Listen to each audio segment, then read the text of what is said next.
So this is everything I had for you this evening. We will go to the Q&A. I see that there's quite a lot of questions already. Before we proceed, let me close the poll and see what our topic will be in November. They used to show me the results in red, and I like this, and now they don't do that, so I have to go through everything. Okay, so stimulus control will be our topic for November. It just kind of edged in a win over boredom as a trigger, which is a topic that I would love to talk about. So please vote for boredom next time. So in November, we will be talking about stimulus control. And now let's go to your questions. Okay, so we have topic suggestions. Let me read some of them. Perfectionism and picking. We had a whole webinar on perfectionism.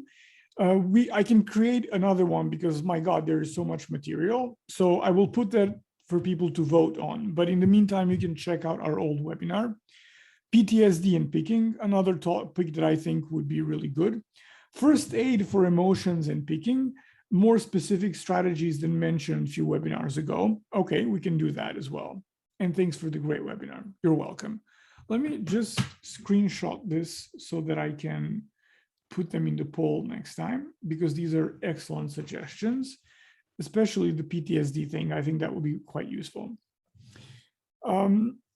How do I know if my skin picking is a result of my OCD or Tourette syndrome? So I can tell you right away that it might be related to them, but it is not a result of them, at least not to the extent that we understand skin picking right now. Our understanding is that skin picking and all the other body-focused repetitive behaviors are related to OCD, like they're in the wider family of OCD, but they are separate issues. So you can say that they share some common traits, but they are separate issues. I think, to be perfectly honest, I'm quite skeptical about the way that things are divided in the DSM and ICD as well, because they're based on statistical analysis, not on anyone's individual psychology, on anyone's individual experiences. So for you, they might as well be connected. Officially, they are similar. And anxiety would be an underlying symptom, for example, that would be common to all of them. So maybe that's where you can look for a connection. But to see whether or not they really do arise one from another, or what is the specific relationship, this is something that you would have to investigate in therapy. But all of them have anxiety as a common feature, and all of them have a, let's say, a compulsive component to them. So those would be the connections between the three. And you can also use habit reversal training for, again, I'm skeptical about OCD, but for Tourette's, it has been used. When you say identify emotions or things you're feeling right before you start picking, what kind of time frame are you suggesting? Like 5 minutes before, 1 minute before, 30 seconds before? Well, that depends, I guess, on how fast your emotions change. But what I was referring to is the last emotion that you can recall. And the reason why I'm putting it this way is because for someone that will be 5 minutes ago, for someone else, it will be 10 seconds. And the more you practice it, the more precise, like the more accurate, and the more, can you even say the more preceding? For some reason, I can't think of a good way to say it, but you will be able to remember the emotion just preceding the picking. There's also another thing here that I didn't mention and that you reminded me of, is that sometimes it's not like I have an emotion now and there I'm picking. Sometimes it's more gradual than that. So you will have an emotion that will start, and then you will ignore it, and it will become stronger and stronger and stronger and stronger, and then will culminate with the urge to pick, and then you will start picking. So in that sense, the sooner you notice, the better, because later on, it will help you apply a competing response with a much higher success rate. Because if the urge is 2 out of 10, a competing response is more likely to work than if it's 9 out of 10 in strengths, for example. if I don't immediately record awareness data, I tend to forget to record things immediately. Would you recommend just not recording since it will be less accurate and rely more on guesswork, or only recording that I picked or wanted to pick and maybe the time? So record whatever you can, but I would not recommend that you rely on guesswork, simply because from my experience, it really doesn't work. So if it doesn't work, then it's not worth using. You can, if you have to record one thing, record an emotion.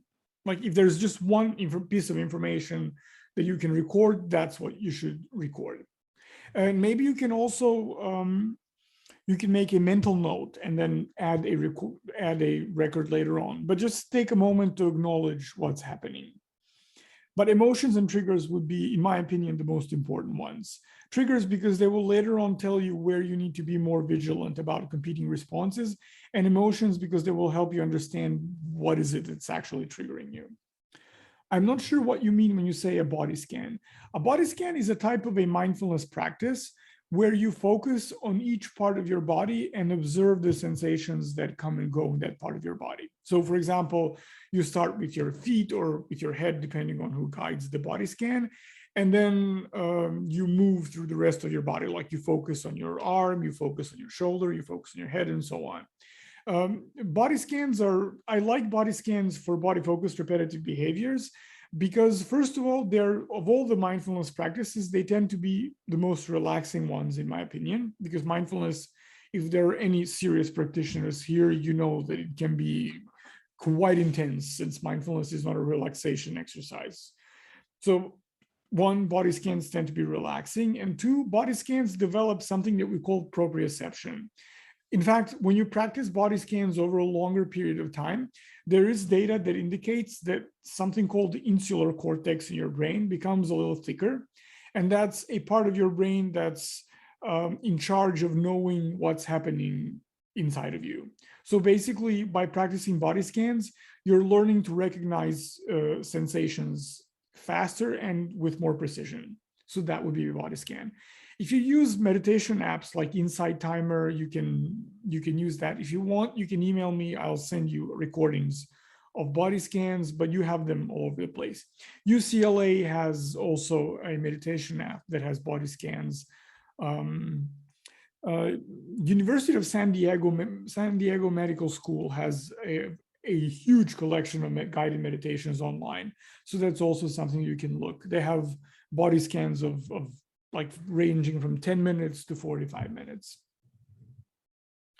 Misfortune of being your therapist.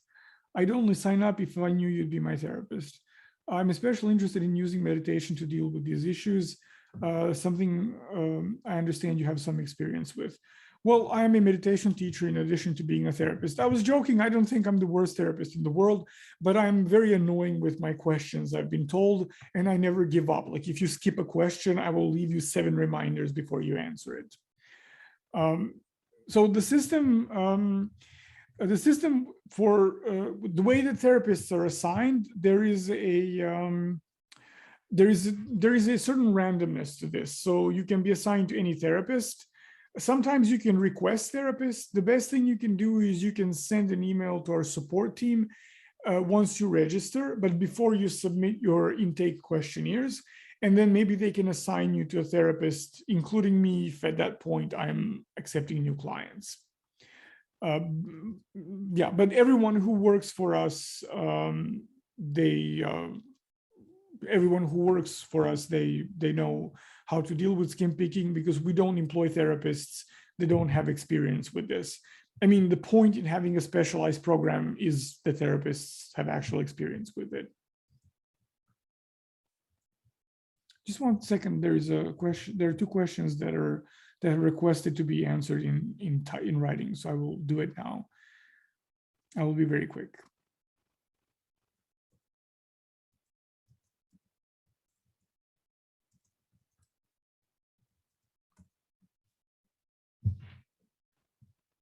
Okay, so, okay.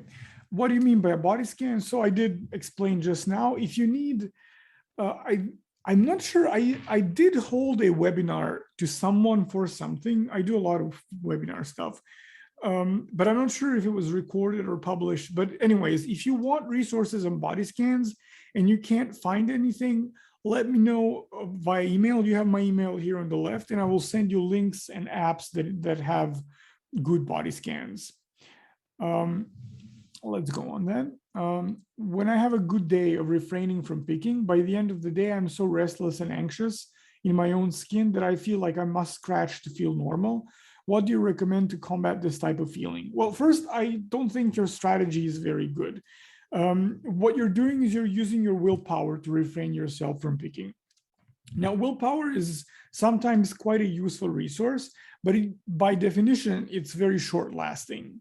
So willpower is basically like taking a Tylenol when you actually have brain cancer. You might get some relief in the next hour or so, but you don't really solve anything.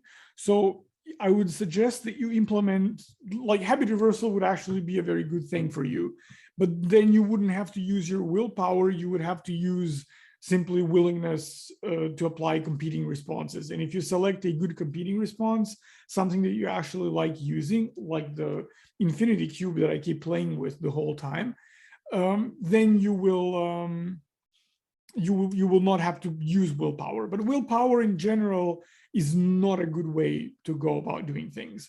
People feel strong when willpower works, but it's always an expendable resource. So implementing habit reversal should help you. And also, if you are restless and anxious, you really might consider some. So obviously, I don't know you well, so I don't know all the details of your anxiety and what causes your restlessness. But you might, if you feel like you're especially restless, there are some simple breathing techniques like box breathing, for example, that you can apply, and in about 4 minutes, it should calm you down. I mean, Navy SEALs use box breathing. If Navy SEALs are calmed down with it, most of us should be fine, because most of us live in I think simpler conditions than they do. So that's one thing that you can do. And then obviously, if your anxiety is chronic, then it might need addressing in therapy or with medication, or you can implement, for example, you can find mindfulness-based stress reduction, I think even for free online.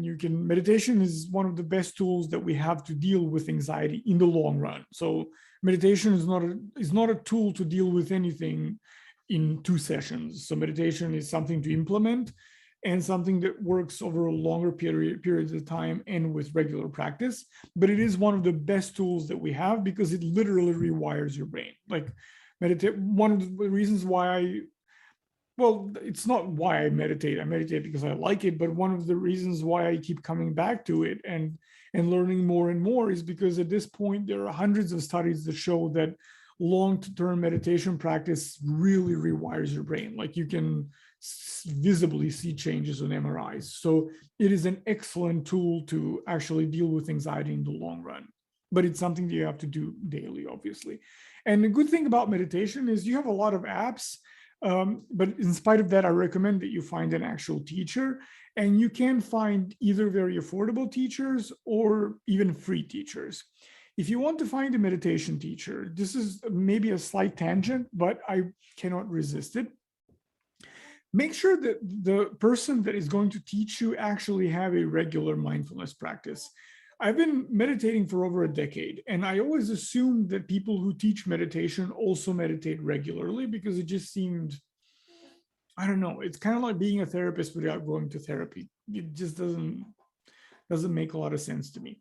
So make sure that your meditation teacher has a meditation practice, and make sure that they have at least some basic knowledge of psychology, because different people have to be approached in a different way.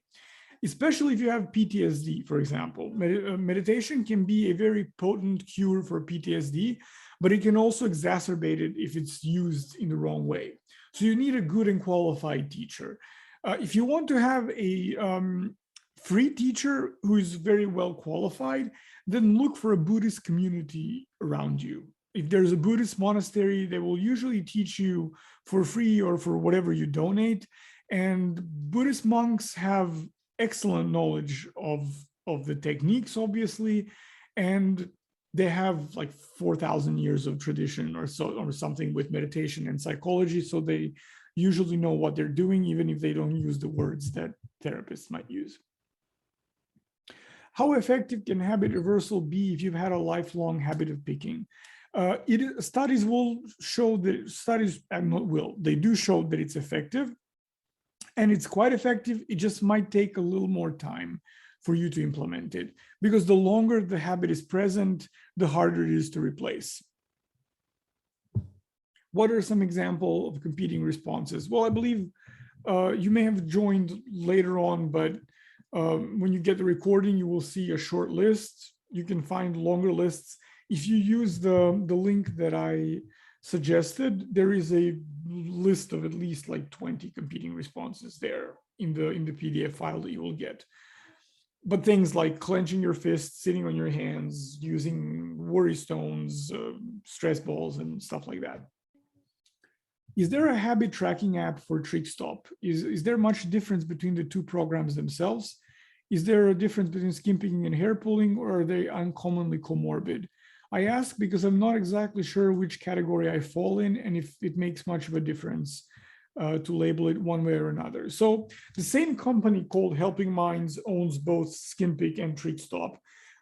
Programs are not entirely identical, but they are similar and they follow a similar structure. So it doesn't matter what category you fall into, you can join whatever program you like.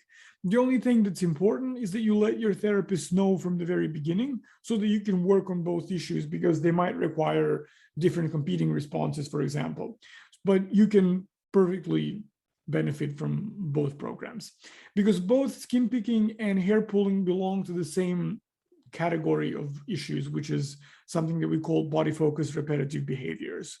So they're just a different subset, I guess, of a larger set. So in a way, you can say that they are extremely similar problems that can be solved in the same way. I find that hair pulling tends to be slightly more complicated for treatment than skin picking, but this is just my clinical experience. It's not, holy scripture. How would you suggest integrating a competing response that is picking centric, such as clenching your hands and using a fidget toy, into the rest of your life to make a habit out of it? So this is why I mentioned that I think using it throughout the day is much better than just selecting 10 minutes and then practicing it, which is what most therapists will recommend. And this is why I also said that using maybe unusual competing responses like bracelets or necklaces or mala beads, rosaries, all these things that are socially acceptable in the sense that no one will question you for wearing them or using them, they're easy to carry around and just play with all the time. For example, because I meditate, some of the practices that I use include mantras and reflections on different phrases. So oftentimes when I finish my meditation practice, I will just put my mala beads on my hand and they will just stay there during the day. And I think people think I wear them as jewelry, which I don't. It's just that I forget to take them off. But because they're just such a normal part of what people do, you can have them around and no one will suspect anything. And you can even play with them in your hands throughout the day. That would be one way to do it. Another way is to just, if you choose something like the silly putty or stress balls or anything of that kind, just buy them in bulks and then keep them in every place where you tend to pick. And then whenever you are there, just play with the response. There are certain situations where I think habit reversal training might not be the most efficient thing. Like, for example, if you pick in front of the mirror, I think stimulus control techniques might be better because if you're in front of a mirror, let's say, and you're washing your hands, or if you're in front of a mirror and, I don't know, like making your hair or doing something, it's much, much better to use stimulus control, because putting your makeup or everything, whatever you're holding in your hands down to use a competing response is not always very practical. So next time we will talk about stimulus control in detail, since that will be the topic of the webinar. But I would suggest that you choose competing responses that you can wear with you at all times. And this is also one of the reasons why I like worry stones, is because you can wear them in your pocket and then just take them out and just play with them. And a pen can be also a very useful competing response. Like, for example, this one. So you can just do this. This can be a competing response. This may annoy some of your colleagues if you do it in a meeting, but oh well. No one's perfect. I pick the side of my thumb with my index finger. As an alternative action, I will try to put my hands into a chin mudra. Yeah, that's something that you can try. And because, so I don't know exactly how much into these practices you are, but people who are know that different mudras have different meanings and produce different effects. So that's also something that you can play around with. I remember we had one webinar, but it was a long time ago, and it was about anxiety. I think it was just around the time when the pandemic was starting, and I was talking about how sometimes phrases can also be helpful. But one of the reasons why I didn't mention this as a competing response is because it's not an actual action, and also because when you talk about phrases, people tend to choose something annoyingly optimistic, and I really dislike that. But a phrase like, if you practice types of meditation like loving kindness or compassion, or cultivate, I don't know, sympathetic joy or equanimity, any of those phrases can actually be competing responses. For example, I believe in that webinar, I gave an example from when I was taking my USMLEs, and the clinical skills one, step 2 CS, was, I don't know why. Now, when I look back, it was like the easiest one by far, but it was the one that got me most panicked, because you have actors that pretend to be patients and they wear makeup, and I wasn't sure how convincing that would be. Like, if you simulate rash with makeup, like, how am I supposed to know what that means? Anyways, I remember you stand in front of a door, and then you're not supposed to enter the examination room until there's this very impersonal and artificially pleasant sound that says, "Doctors, you may now begin your examination," which would make me feel very, very anxious. And I knew it would. So I decided that I would use, because when I practice mindfulness, I usually end my practice. My practice is rather simple. I just observe thoughts and emotions. It's just kind of basic vipassana practice. But I always end my practice with 5 minutes of either self-compassion or loving kindness. And then there are certain phrases that I reflect on. And one of them is, "May I be free from suffering." So it's not an affirmation. It's not, "I'm fabulous." It's not, "I'm feeling great." None of these things. It's more like a desire. And then I thought that I should try that as a strategy to actually deal with my anxiety, because I figured, the more nervous I am, the more likely I am to screw up, because USMLEs are timed. Step 2 is timed, so you can't really do it at your own speed. You have to be very, very quick and efficient.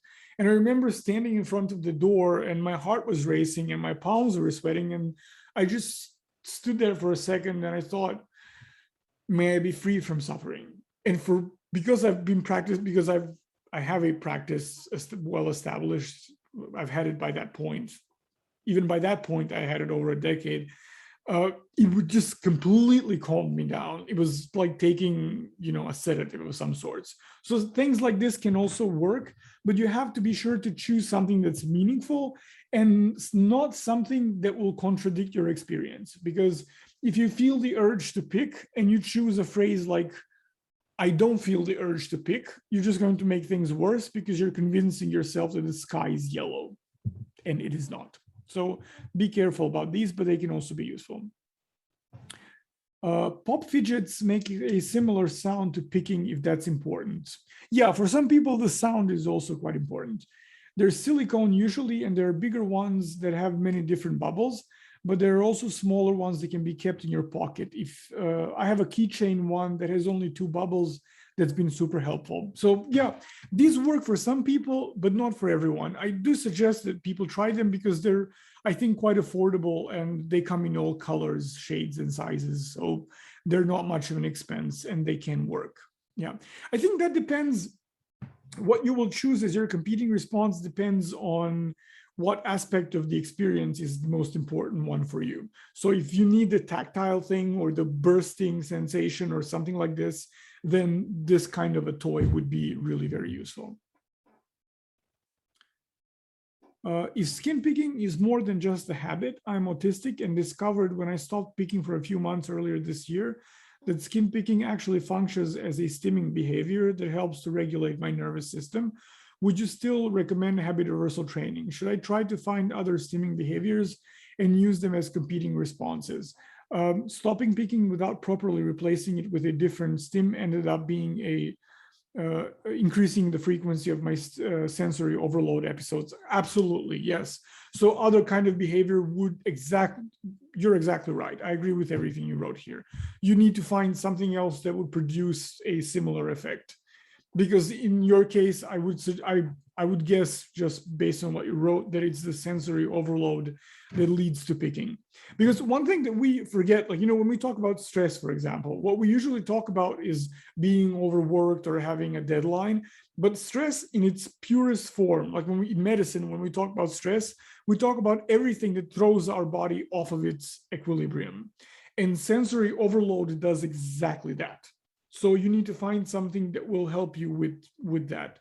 You can maybe try grounding techniques. They're quite easy, or breathing techniques. They're also easy to apply. I like breathing exercises as competing responses because it's something that you can do in front of other people and they don't even know that you're doing it. Like, they involve counting your breath or inhaling or exhaling in a certain way. And unless people are specifically, looking at your your chest, left and right, they have no idea that you're actually doing a response. So maybe that's something that you can try. But I agree, it is a type of self-soothing behavior, and you need to find something that would kind of reduce the sensory overload. What is the name of the Facebook group? Just type skin pick on Facebook and you can find it there. I registered on Facebook just because of that group, but because I want to check in from time to time and see if there are any questions for people to answer. I still haven't developed a habit of doing it because I really don't like Facebook, but I can promise that starting from November, at least once a week, I will kind of check out the group and answer any questions that there are. So I won't be able to do it before the beginning of November for sure, but afterwards I will. So if you have any questions, you can also ask them there. Just type in skin pick. If there are several, another comment, it says there are several groups that are called skin picking support or skin pick support.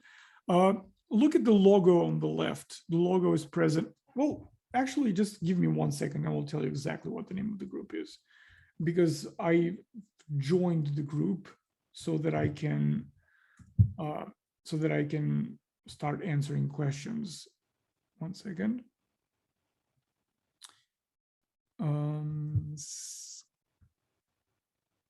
Groups.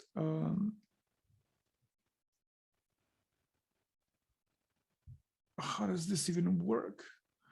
Sorry, this shows you exactly. Okay, so the group is called skinpick.com. So let me write it down and answer it so that you can all see.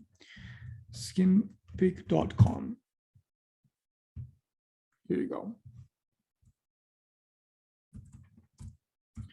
So I will do my absolute best to at least check in at least once a week in the group so that I can answer any questions you have. Did you think it would be beneficial to see an epidemiologist to teach me about why I get different spots or bumps and how I could prevent them? Also, what exactly it is that I pull out of my skin? So you mean a dermatologist, because an epidemiologist might be useful for COVID, but it would not be useful. They would not be useful for. But if you feel like you have a skin condition, by all means, see a dermatologist.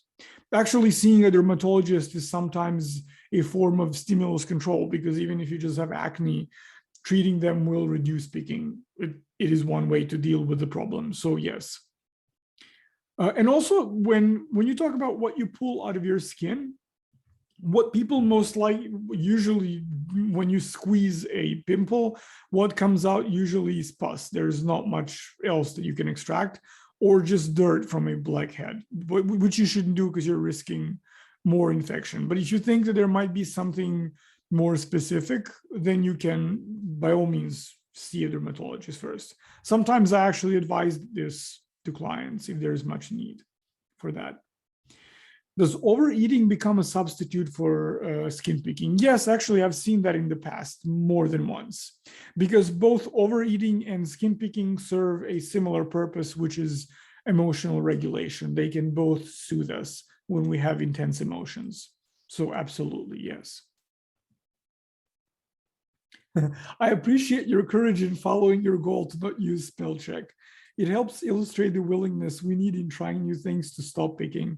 Sometimes we fail and that's okay, but I really did fail on this one. Sometimes I don't have a lot of spelling mistakes, but this, I don't know what was wrong with me. And this wasn't even a particularly verbose presentation. But thank you. I feel encouraged because I realized that, like spelling is hard enough, and then you think spell check is going to help, but then after a while you realize that you lean on having your spelling corrected by the computer so much that you actually forget how to write. And it is my firm goal never to become completely illiterate. A little bit maybe, but not completely. Thank you. You're welcome. Please show poll results. Oh, sure, no problem. Here you go. I shared them. So the winner is, as you can see, stimulus control with 38%. I will add next time the proposed topics. There were a few other topics that were proposed, but people said that I don't have to read them out loud, so I didn't. But I screenshotted all of them and then I will add them. What are the opposite actions to use if the majority of picking is doing when asleep? By the way, this was a wonderful webinar. Thank you. Well, I'm glad you enjoyed it and you're welcome. I wouldn't. So if you're asleep, then if you do it while you're asleep, then definitely join our webinar next month, because I think stimulus control is maybe the best way for you to go. So yeah, stimulus control techniques would be better for you. I don't think that you can, you need conscious awareness to apply a competing response. I'm interested in self-image and confidence issues, feeling comfortable in your body and so on. I can add this to the list of topics. I agree that this is important. So I will add this for next month, and then we can maybe have a webinar on that. First aid measures, especially about trauma and scarring. Another suggestion for scarring. Okay, I will add this. Any relationship with ADHD? Oh yes, many. So ADHD is one of the more common comorbidities, so things that occur along with skin picking. At the same time, I've noticed that there is a very paradoxical and strange relationship with ADHD medication, although often there's nothing that we can do about this. Sometimes if you take your medication in the morning, by the time it starts wearing off in the afternoon or in the evening, then people tend to pick more. And I've also noticed a weird thing where sometimes medication will cause more picking and then sometimes less picking. I think if there are any researchers out there listening to me, get in touch and let's do a study on this, because I think it's quite important and interesting, because all I have is to draw on clinical experience. There are no studies that have been done about this. And I think they are important because I really noticed both effects. So yes. And also ADHD, especially if it's not treated in any way, tends to come with a lot of anxiety, and then skin picking can serve as an outlet for this. People often say also that skin picking helps them focus. And that's often because the restlessness from your body is channeled into the action of picking, while your mind can then center on one thing and focus. So those would be some connections that come to my mind in this moment. Have you seen reluctance from GPs in places with free healthcare, like in NHS in the UK, to prescribe hydrocolloid patches for trauma to skin to help prevent further measures? My GP responded by saying plasters are bad for the skin. And I was completely dumbfounded thinking, is a plaster really more damaging than my skin picking until I bleed and scar? Well, I absolutely agree with you. I mean, patches are not the greatest thing for the skin, but you're not going to be wearing them forever. I've never heard that a GP would be reluctant to prescribe that, to be perfectly honest. I don't know why your GP would do that. I mean, one thing, so that would act as a kind of stimulus control, because when you have a patch, you can't really pick. And when your skin recovers, it's very likely that in that place, you won't need a patch, or that you won't need it immediately. So it's not like you are going to be living with a patch for the rest of your life. So I in the States, at least, I think you can get them on Amazon. So you might even be able to get them without a prescription, although I'm not sure what the situation is in Europe. Are there differences between skin picking from OCD versus ADHD, and if treatment should be altered?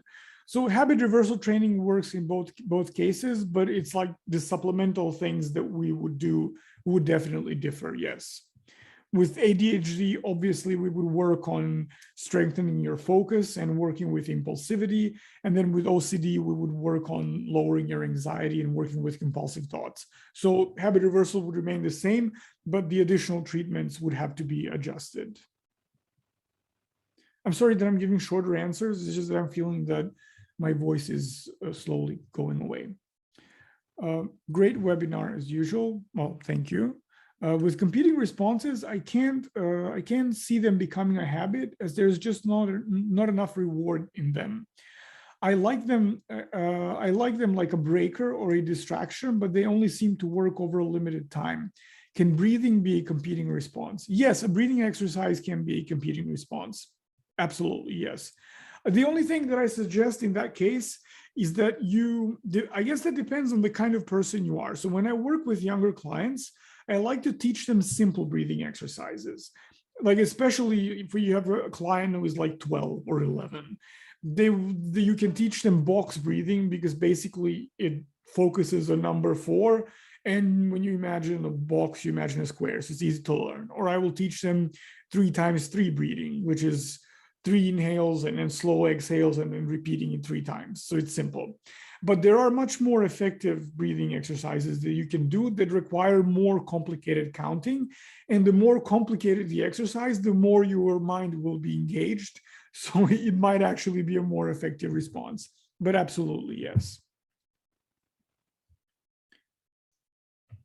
Why do I have to feel all over to find a scab and then pick it immediately, or I will just lose it? So since I don't know you, my generic answer would be because it provides release and soothing. Because remember, at least from the point of view of acceptance and commitment therapy and some other types of treatments, this is an issue with emotional regulation. So that means that you are probably tense, upset, or anxious before. So finding a healthier outlet for that would be more useful. Please email me any information, documents, and worksheets that could help I suffer. Okay, so I see the message. Just please email me, and I will get back to you by the end of the week, because I don't see any other data of yours other than your name, and that's not helpful. So you have my email here, vladimir@skinpig.com. So just email me, and I'll send you what I have. Will there be a way to save this presentation? It has a lot of good snippets. It will be uploaded to YouTube in a day. Well, it will be uploaded tomorrow, and then in a day or 2, you will receive a link in your inbox. And if you don't, check your spam folder or just go to our YouTube channel and you'll find it there. It will be split into 2 parts. The webinar will be the first part, and then the Q&A will be the second part.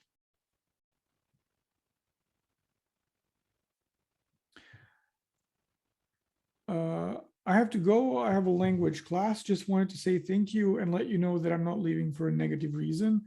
I enjoyed the webinar and learned a lot. Thank you. Well, you're welcome. And I hope you enjoy your language class. They're always fun.